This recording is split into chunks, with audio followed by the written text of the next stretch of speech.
kailan lang, inilunsad ng Estados Unidos ang mga sanction bilang pinakabagong hakbang upang targetin ang makinarya ng digmaan ng Russia at inihayag ni Pangulong Joe Biden ang karagdagang tulong para sa Kiev habang patuloy ang digmaan sa Ukraine. Ang mga sanksyon mula sa kagawaran ng pananalapi at estado ng US ay tumama sa halos 400 na individual at mga entidad sa loob at labas ng Russia, kabilang ang China. Ang mga sanksyon na ito, na inilabas bago ang araw ng kalayaan ng Ukraine, ay partikular na naglalayong targetin ang mga sumusuporta sa supply chain at base ng depensa ng Russia, pati na rin ang mga tumutulong sa Moscow upang maiwasan ang kasalukuyang mga sanksyon. Bilang karagdagang pagpapakita ng suporta para sa Ukraine, inihayag ni Biden ang isang bagong pakete ng tulong na kinabibilangan ng mga missile para sa depensa ng himpapawid at kagamitan laban sa drone. Sa kanyang pahayag, sinabi ni Biden na noong nagsimula ang walang saysay na digmaan ng Russia, ang Ukraine ay isang malayang bansa at hanggang ngayon ay nananatili pa rin itong malaya. Dagdag pa niya, magtatapos ang digmaan na ang Ukraine ay mananatiling isang malaya, sovereign at independent na bansa.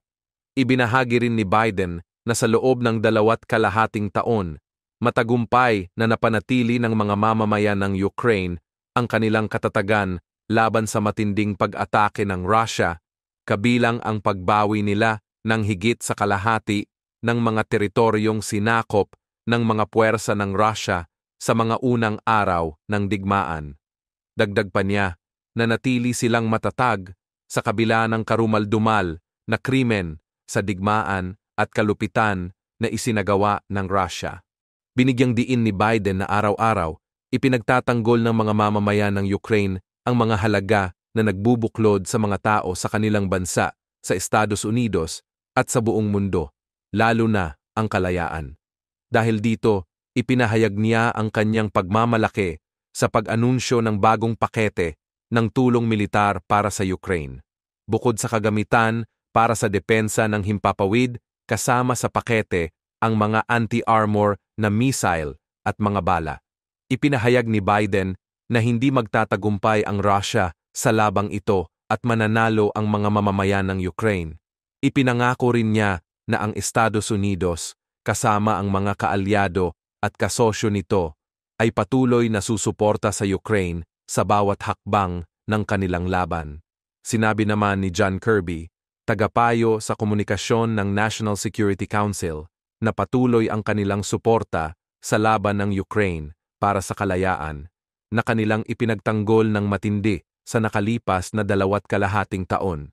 Dagdag pa ni Kirby, habang ginugunita ang araw ng kalayaan ng Ukraine, makikita ang mas konkretong suporta mula sa Estados Unidos, kabilang ang karagdagang tulong sa seguridad upang tulungan ang Ukraine sa kanilang pagtatanggol sa sarili. Ang mga sanksyon na ipinatupad noong Biyernes na tinawag ni Biden na bahagi ng kanilang patuloy na pangako na papanagutin ang Russia para sa kanilang agresyon ay partikular na nakatuon sa ilang mga kumpanya sa China. Ipinahayag ng Estados Unidos at ng mga kasosyo nito sa Europa ang kanilang matinding pag-aalala tungkol sa suporta ng Beijing sa ekonomiya ng digmaan ng Russia at ang pag-export ng mga dual-use na kagamitan na ginagamit sa digmaan sa Ukraine. Sa deklarasyon ng NATO Summit noong Hulyo, inilarawan nila ang Beijing bilang isang mahalagang tagapagpatibay sa digmaan ng Russia laban sa Ukraine at nagbigay ng babala na ang China ay hindi maaaring tulungan ang pinakamalaking digmaan sa Europa sa kasaysayan nang hindi naapektuhan ang kanilang sariling interes at reputasyon ng negatibo. Ayon sa mga opisyal ng US, pinaalalahanan nila ang China tungkol sa panganib ng pagsuporta sa digmaan ng Moscow.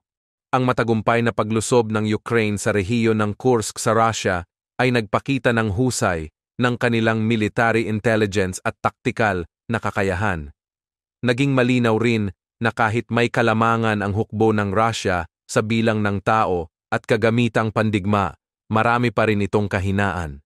Mahalaga rin ang mensaheng pampolitika na ipinadala nito sa mga kaalyado ng Ukraine na nagbago sa umiiral na naratibo ng digmaan, nawala ang saysay ng madalas na paggiit ng Moscow na matutupad ang lahat ng layunin ng digmaan na hanggang ngayon ay tinatawag pa rin ng presidente ng Russia na si Vladimir Putin na isang espesyal na operasyong militar.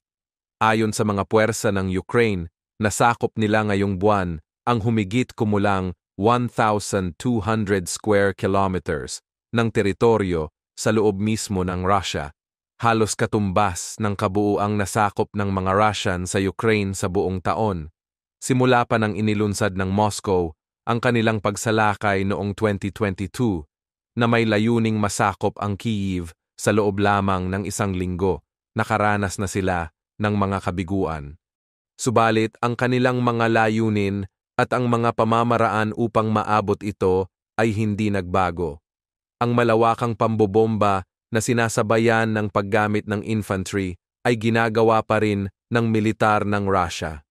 Ayon sa pagsusuri ng Institute for the Study of War, malamang ay inaakala ni Putin na hanggat kayang panatilihin ng Russia ang inisyatiba at pigilan ang Ukraine mula sa pagpapatupad ng mga kontraopensibong operasyon na may kahalagahan, maaaring magdulot ang Russia ng mapagpasyang pagkalugi sa Ukraine sa mahabang panahon habang nalalampasan ang tulong pangseguridad ng kanluran sa Ukraine at ang mga pagsisikap ng Ukraine na mobilisahin ang kanilang ekonomiya at populasyon para sa digmaan. Sumang-ayon ang ibang mga eksperto na kung titignan daw ang pangkalahatang estratehiya ng bawat bansa, marahil ay walang gaanong nagbago. Ngunit ayon sa mga eksperto, sa unang pagkakataon sa maraming buwan, ang operasyong ito daw ng Ukraine ay nagbunga ng bagong naratibo sa Kremlin na nagsisilbing unang hamon sa naratibo ni Putin. Ang hukbong sandatahan ng Ukraine ay nagpakita ng kakayahang lampasan ang inaasahan ng mga taga-suporta nito na wala itong gaanong tsansa na mabawi ang anumang teritoryo nito. Ayon sa pananaw ng Kyiv, ipinapakita ng operasyong militar sa Kursk na nararapat patuloy, mas mabilis, at mas mahusay na suporta mula sa mga kaalyado dahil kayang baguhin ng Ukraine ang takbo ng digmaan. Ipinahayag ni Pangulong Volodymyr Zelensky sa kanyang talumpati noong nakaraang linggo na pinalawak na ng Ukraine ang hanay ng mga sumusuporta sa makatarungang pagtatapos ng digmaan at patuloy pa nila itong palalawakin. Sinabi ni Mick Ryan, dating general ng Australia, na ang Kursk ay nagpakita ng kakayahan ng Ukraine na matuto at umangkop matapos ang kabiguan ng kontraopensiba nito noong 2023 na nagbigay ng kaunting tagumpay para sa Ukraine. Ayon kay Ryan, layunin ng Ukraine na ipakita na hindi tiyak ang tagumpay ng Russia at kaya ng Ukraine na lumaban at manalo. Nais nitong kumbinsihin ang mga nag-aalinlangan na patuloy na magbigay ng suporta at higit sa lahat, mas luwagan pa ang mga limitasyon sa paggamit ng kanilang mga armas.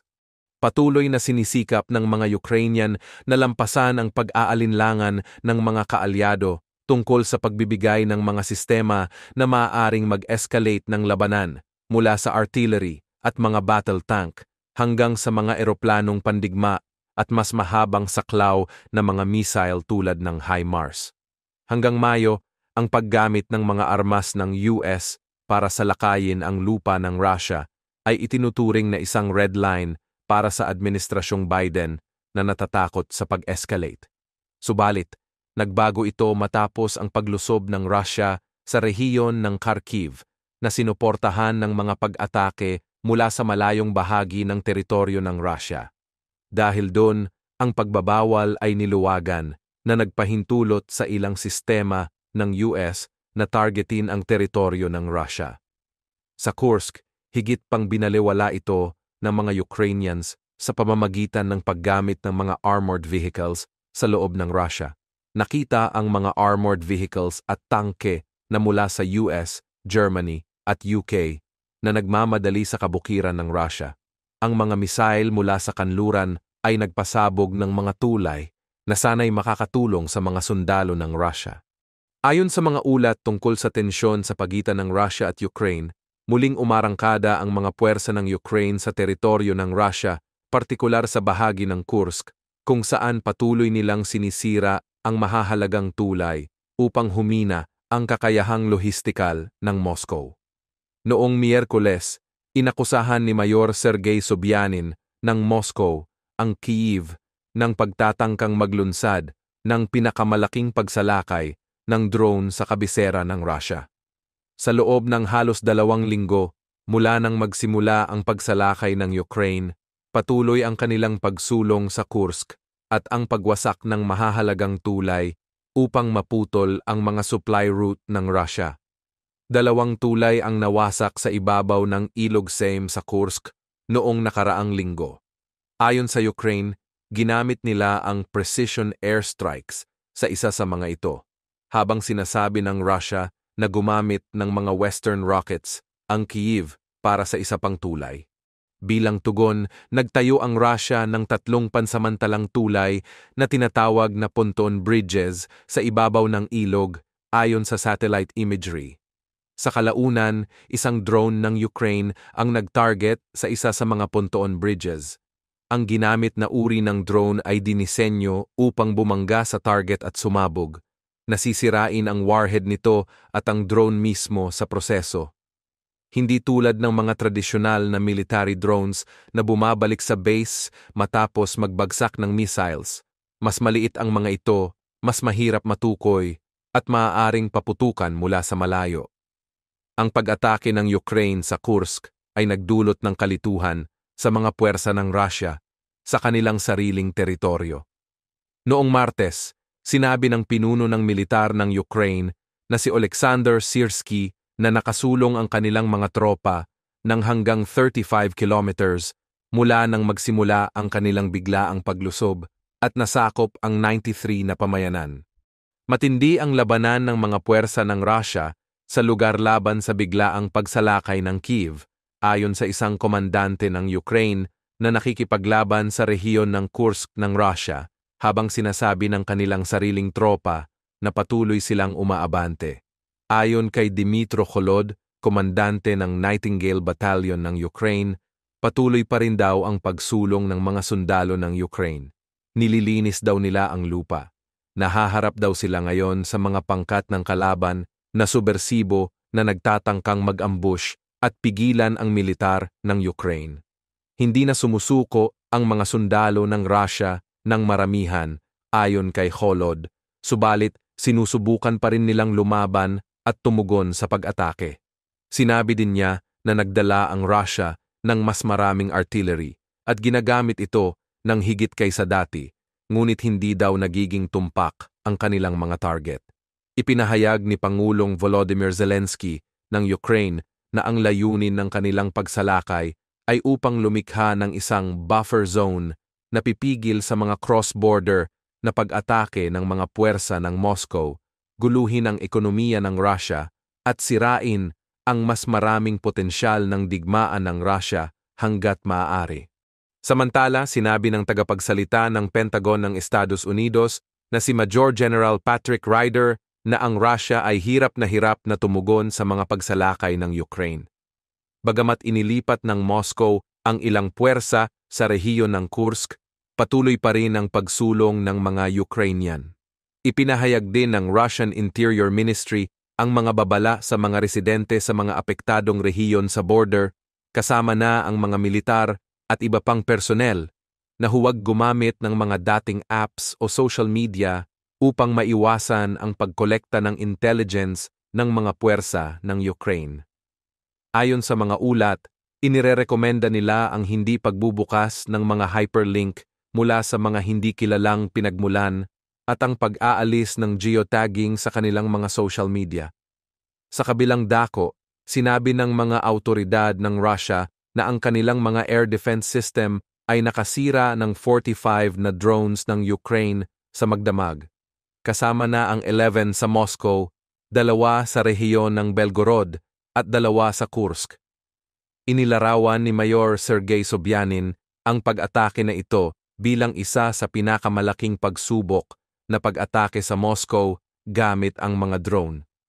Patuloy ang pagtindi ng sagupaan sa pagitan ng Ukraine at Russia at ang mga nagaganap na kaganapan ay nagdudulot ng malaking epekto sa parehong bansa at kanilang mga mamamayan.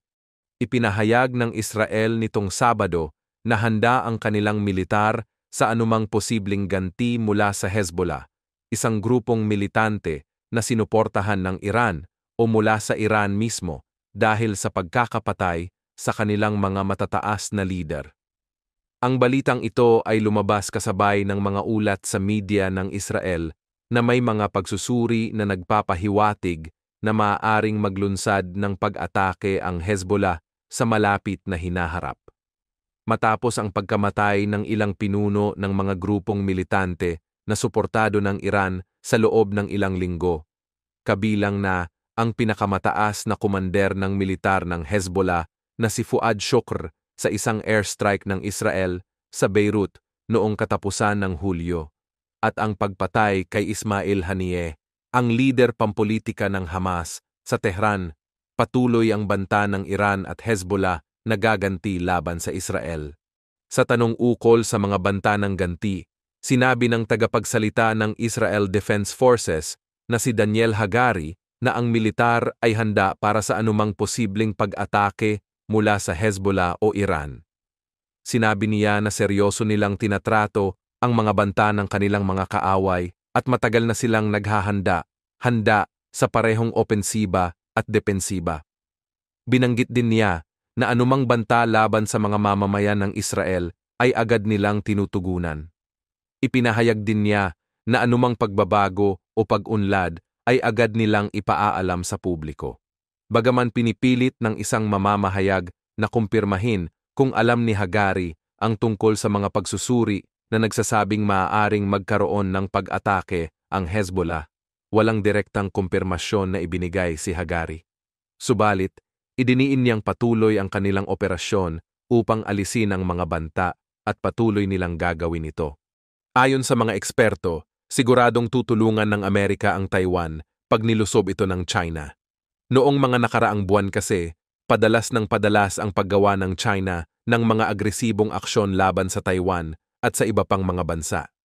Maraming senyales na naghahanda na talaga ang China para sa digmaan.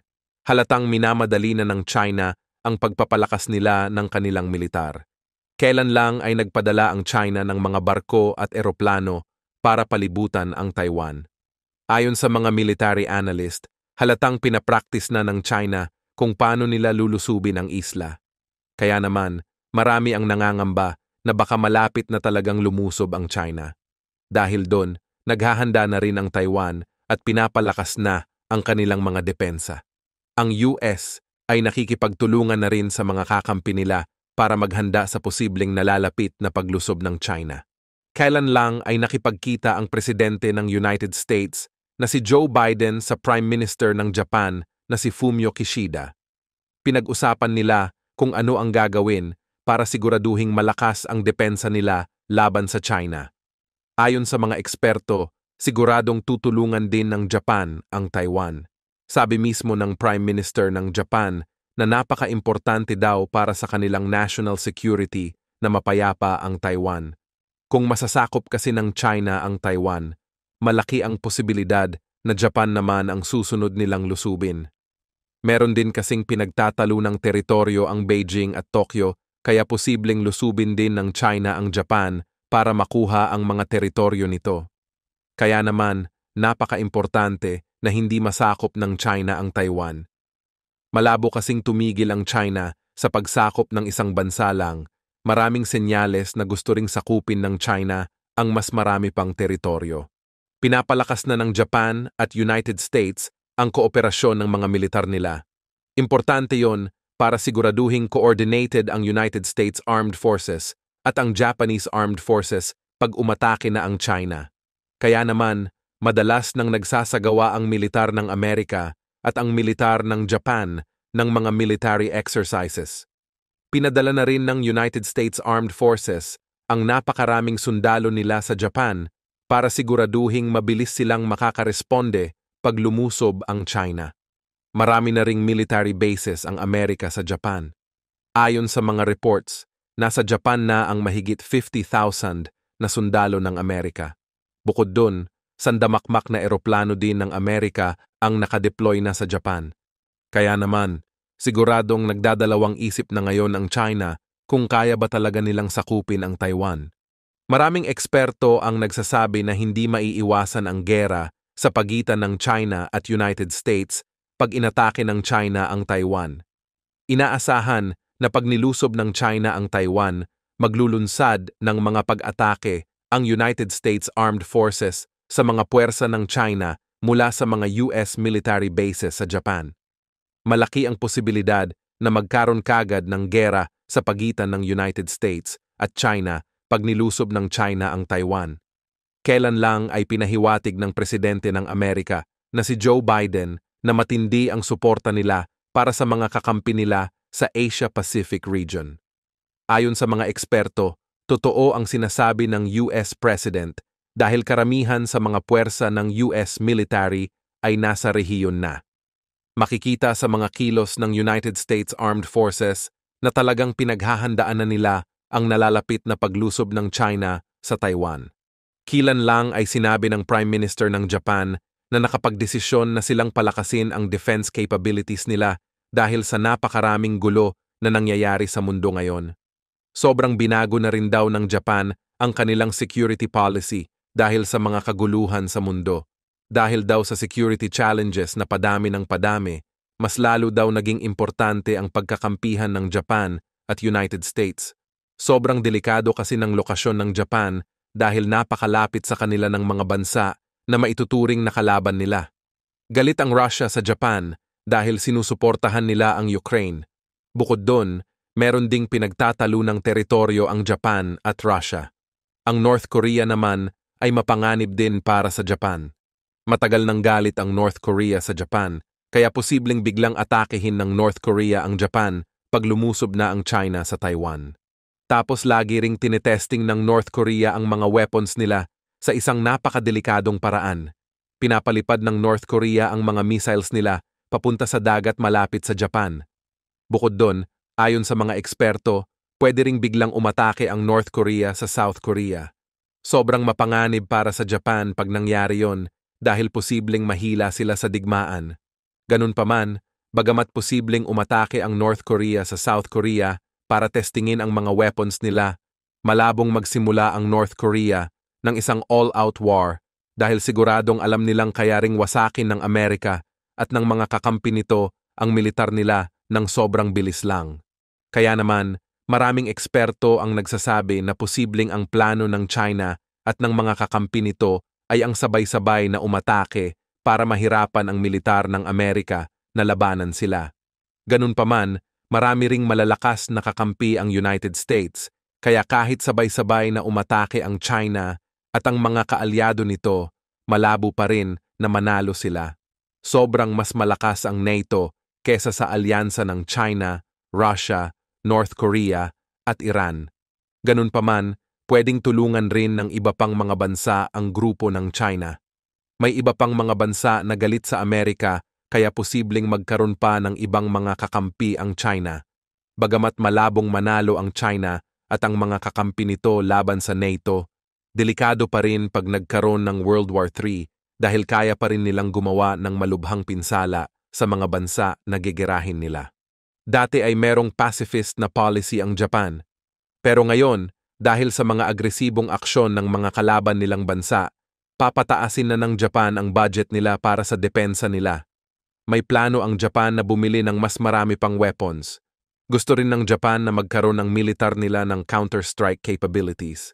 Pinahiwatig ni Kishida na ang dahilan kung bakit gusto nilang palakasin ang military nila ay dahil ang mga bansa daw na malapit sa kanila ay nagde-develop ng mga ballistic missiles at nuclear weapons, tapos yung iba naman daw ay binibuild up ang defense capabilities nila at hindi daw malinaw kung bakit.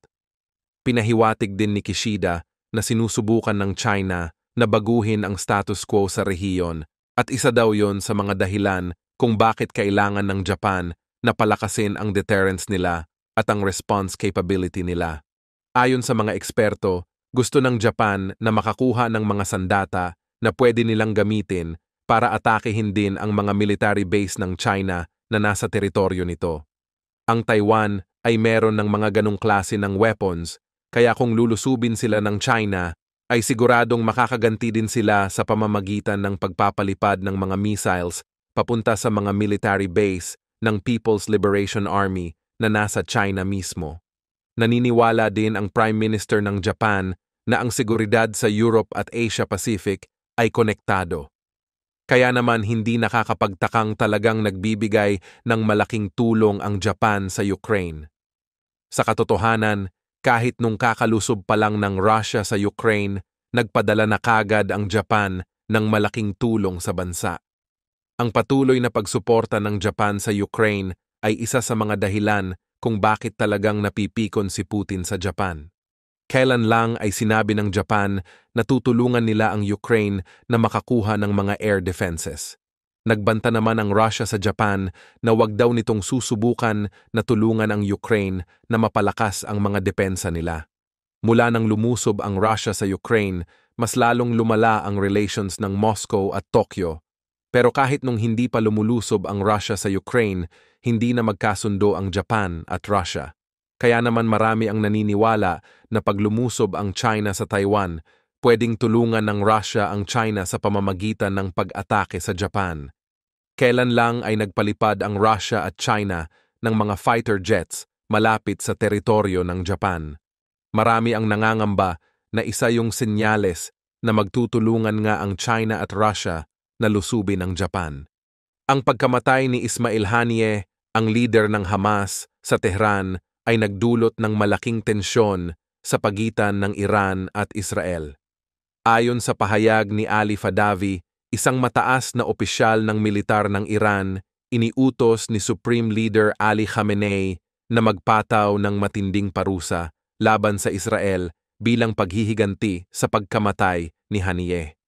Ang kautusan daw na ito ay malinaw at tiyak at sisiguraduhin daw ng Iran na ito ay maisa sa katuparan sa pinakamabisang paraan. Si Haniyeh, na namatay noong Hulyo sa Tehran, ay dumalo sa panunumpa ni Iranian President Masoud Pezeshkian bago siya pinaslang.